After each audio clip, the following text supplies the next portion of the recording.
In a cleanroom outside Hefei, China, a facility that did not exist a decade ago is now stamping out memory wafers at a rate that forces a genuine question. Has the West's most reliable chokehold on memory chips just developed a leak? ChangXin Memory Technologies, known as CXMT, has scaled fast enough that Micron can no longer dismiss it as a rounding error. But the skeptical read is equally direct. Volume without yield and capacity without trust is a press release dressed as a chip. Two sides, one contested question, and the evidence cuts both ways in ways that neither camp fully acknowledges. The fight is over DRAM, the memory that sits at the foundation of every device that computes at scale. Three companies have controlled the overwhelming majority of global DRAM supply for years: Samsung, SK Hynix, and Micron. Their collective grip is so complete that the 2024 filing of a 17-plaintiff antitrust suit in California federal court, alleging the three coordinated to restrict output and inflate prices, did not shock the industry so much as confirm a suspicion many buyers had quietly held for years. The suit is active, no verdict has been issued, and the companies deny the allegations. But the lawsuit frames CXMT's arrival as a structural event. If a credible fourth supplier exists at real scale, the alleged cartel's leverage shrinks. That is the bull case in a single sentence. 3 rounds test whether it holds capacity, price, and trust. One goes to the skeptics outright. One is contested. One lands harder than the headline coverage suggests. Memory chips are not a product where you can separate ambition from execution for very long. Either the fab runs, the yield holds, and the customers commit, or the numbers on the roadmap stay on the roadmap. The capacity round opens with CXMT's most bullish exhibit. Industry analyst estimates and Chinese domestic reporting place the company's monthly wafer output at a level that, if accurate, puts it in the same conversation as a mid-tier global memory producer. The company has been expanding aggressively, adding phases to its Hefei footprint with substantial state investment, and its chips have begun appearing in supply chain filings from Chinese device manufacturers. The bull case says this is the structural shift. China now has a domestic memory supplier large enough to supply its own hyperscalers, and in time, to push product into export markets. On paper, the numbers are large enough to take seriously. In practice, wafer starts are an input, not an output. The number that matters is how many of those wafers exit the fab as functional, saleable chips, and CXMT has not published yield figures that any independent analyst has been able to verify. A fab running at high volume but struggling with yield is not a capacity story. It is a cost story, and not a favorable one. The product mix question compounds this. DDR5 is where Micron generates the bulk of its revenue and where the gross margin premium resides. Reports suggest CXMT has made progress on DDR5, has sampled it with domestic customers. But sampling is not shipping at volume. High-volume DDR4 at uncertain yield is a meaningfully different competitive threat than volume DDR5 at proven quality specifications. What is documented? The Hefei expansion is real, the state investment is real, and the supply chain presence is real. What is not independently documented? The specific monthly output figure most often cited originates from analyst projections and Chinese industry sources, not from CXMT's audited disclosures. Chinese state-backed fabs have historically reported aspirational figures alongside operational ones, and the gap between the two has sometimes been significant. The public roadmap suggests volume DDR5 is a current priority. Roadmaps are plans, not receipts. Round 1 goes to the skeptics on a technical split. CXMT's expansion is real enough that dismissing it as theater would be the wrong call, but capacity measured in wafer starts, absent verified yield data, and confirmed DDR5 volume is the bullish claim at its most generous to itself. The judge notes the exhibit and marks it provisional. The price round is where the bull case makes its most sweeping argument, and where the bear case deserves the most honest hearing. The standard disruption thesis runs like this. Chinese supply floods the commodity end of the DRAM market. Unit prices fall across the board, and the oligopoly that the California plaintiffs allege has been engineering scarcity finds its leverage dissolved. State subsidies mean CXMT can sell below cost if it chooses to, and below-cost pricing from a state-backed supplier is a structural pressure that no private sector balance sheet absorbs indefinitely. Micron and its peers have cited this scenario explicitly in regulatory filings as a long-term risk. The counterclaim is structurally sound, and the skeptics earn it. CXMT has no obvious incentive to dump product into global markets right now, and the reason is demand, not restraint. China's domestic consumption of DRAM, for its hyperscalers, for its smartphone manufacturers, for its artificial intelligence infrastructure build-out, is enormous and growing. If CXMT's output is being absorbed by domestic buyers who would otherwise purchase from Samsung or Micron, then CXMT is replacing import demand, not flooding the global market. Prices in global markets do not fall because a Chinese fab is running at capacity if that capacity never reaches global buyers. The substitution story and the price disruption story are different stories, and the bull case has sometimes conflated them as though they were the same argument. The evidence on this round is mixed in a specific way. Spot prices for DRAM are publicly tracked by industry services, and they have shown significant volatility driven by supply and demand cycles in recent years. Chinese domestic memory procurement has reportedly shifted in ways consistent with increased domestic sourcing, particularly for personal computer and mobile memory. But no independent pricing data has emerged showing CXMT product being sold at a demonstrable discount to Samsung or Micron equivalents in a transparent, observable market. The California antitrust suit is relevant here in a narrower sense. If the three incumbents have genuinely been coordinating on supply restriction, then the market price the industry has been operating under is artificially elevated, and even a modestly priced CXMT product represents a disruption to an inflated baseline. The suit's allegations, unproven as they are, set the counterfactual price floor lower than the incumbents would prefer to acknowledge. But allegations are not evidence of the market mechanism, only of the suspicion that one exists. Round 2 is a draw that leans toward the skeptics on the global price argument. The price disruption thesis requires CXMT product to reach global markets in volume at below market rates, and there is no confirmed evidence that has happened yet at scale.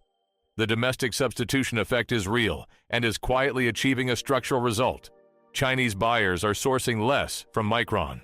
Whether that pressure eventually transmits into global prices depends on the trajectory of Chinese demand against CXMT's capacity growth, and that trajectory is genuinely uncertain in both directions. The judge calls round 2 contested, awards the lean to the skeptics on the global argument, and notes that domestic substitution is doing more work than the headline bull case typically credits.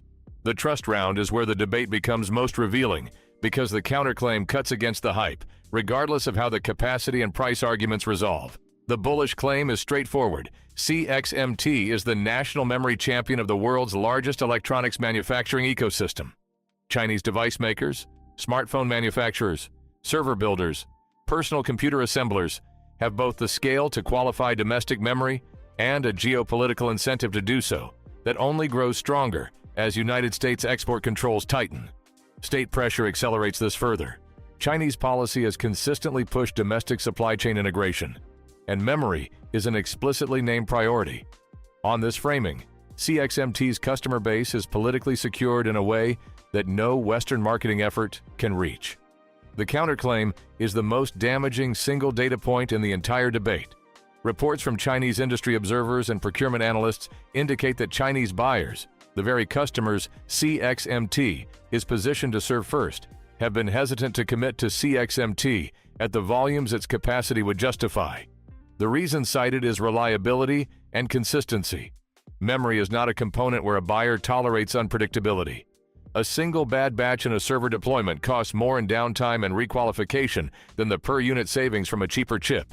If the customers with the greatest political incentive to buy domestic are still hedging their domestic sourcing, that is an engineering verdict against the hype that no government subsidy fully overrides.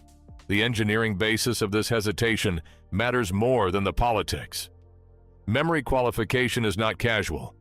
Hyperscalers and major original equipment manufacturers run extended validation cycles on memory suppliers, testing for error rates, thermal behavior, consistency across production lots, and compatibility with specific platform configurations.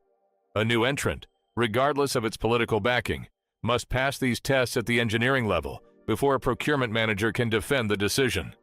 Reports suggest CXMT has achieved design wins in some segments, including consumer personal computer memory, where tolerances are less demanding.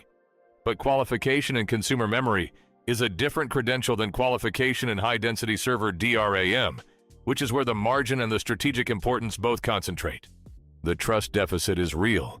It is rooted in engineering rather than sentiment, and it takes time to close through demonstrated performance across qualification cycles, not through roadmap announcements.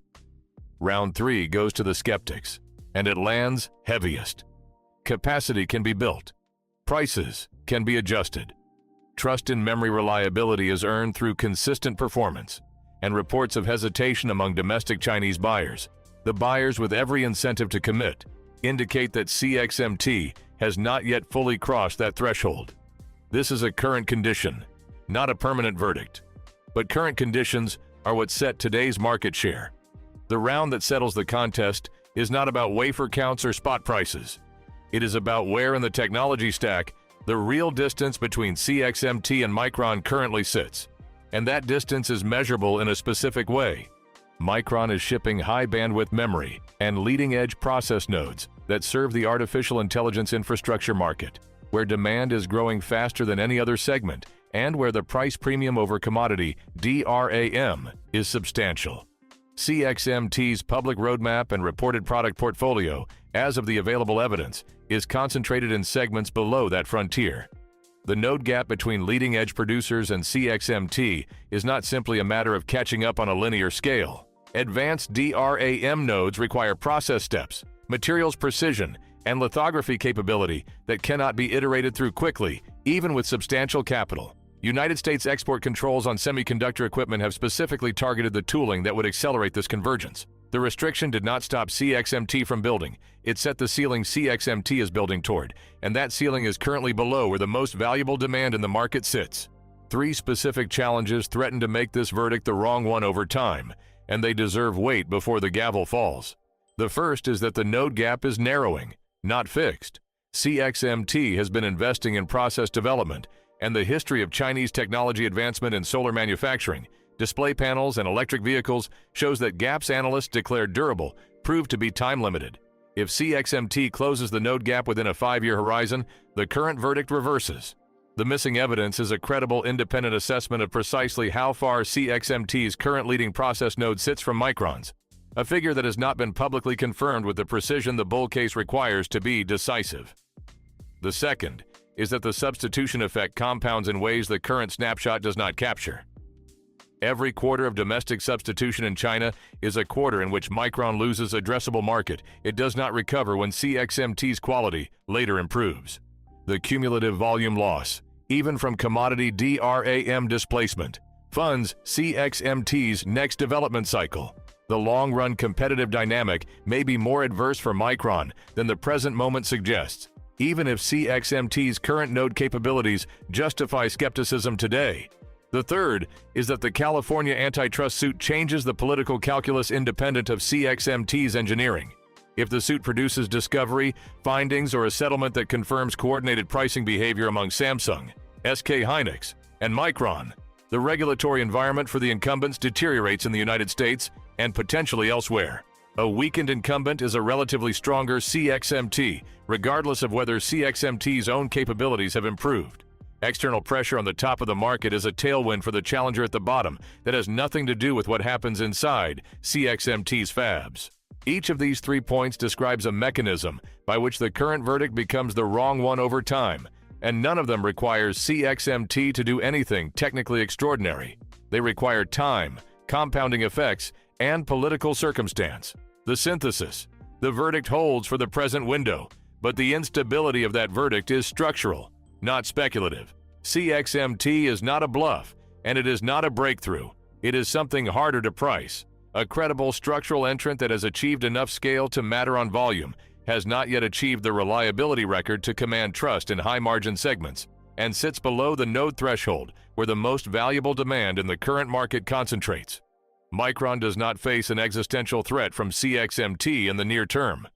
It faces a sustained, compounding erosion of its captive Chinese market, a market it was never going to hold indefinitely once domestic policy and domestic capital committed to replacing it. The export controls designed to freeze China's memory ambitions instead define the specific territory CXMT now occupies and the specific ceiling it now faces.